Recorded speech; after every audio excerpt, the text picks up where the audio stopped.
महाराष्ट्र में सियासत गर्म है और इस बार निशाने पर है खुद चुनाव आयोग।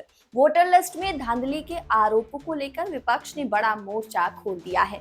शिवसेना, बाला साहेब ठाकरे, कांग्रेस, एनसीपी और मनसे ऑल मिलकर मुंबई में सत्याचा मोर्चा निकाल रही हैं। विपक्ष का दावा है कि मतदाता सूची में 1 करोड़ फर्जी नाम जोड़े गए हैं और यही वजह है कि भाजपा लगातार चुनाव जीतती जा रही है। शिवसेना के मुखपत्र सामना ने लिखा है कि इस बार का आंदोलन सिर्फ महाराष्ट्र नहीं बल्कि दिल्ली तक झटका देगा।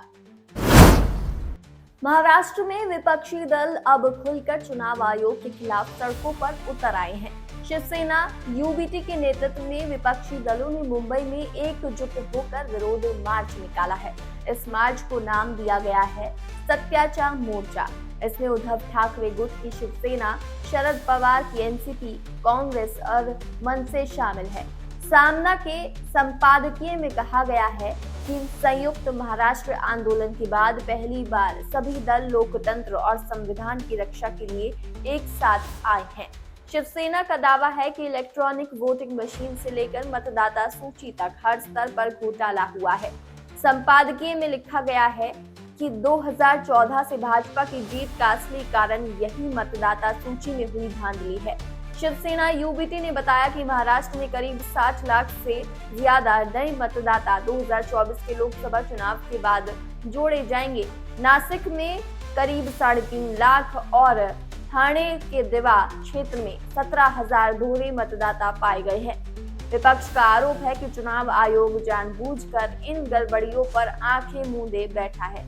मतदाता सूची में डुप्लीकेट नाम, गलत हटाना और फर्जी जोड़ने जैसे आरोपों को लेकर सभी दलों ने मांग की है कि जब तक ये खामियां दूर नहीं होती तब तक स्थानीय निकाय चुनाव रोके जाएं।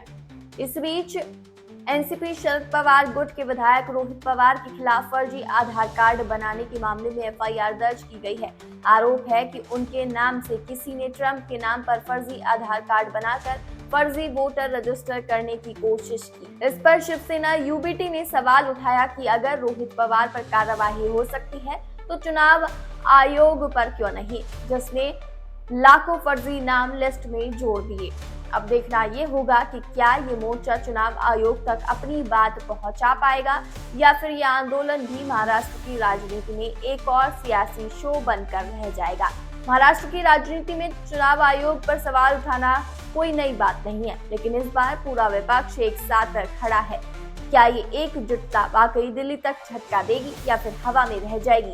आप क्या सोचते हैं? कमेंट में बताएं। अगर आप चाहते हैं सच्ची और निडर खबरें तो चैनल को सब्सक्राइब करें, बेल आइकन जरूर दबाएं ताकि खबर 24 एक्सप्रेस की हर खबर सबसे पहले पहुंचे आप तक।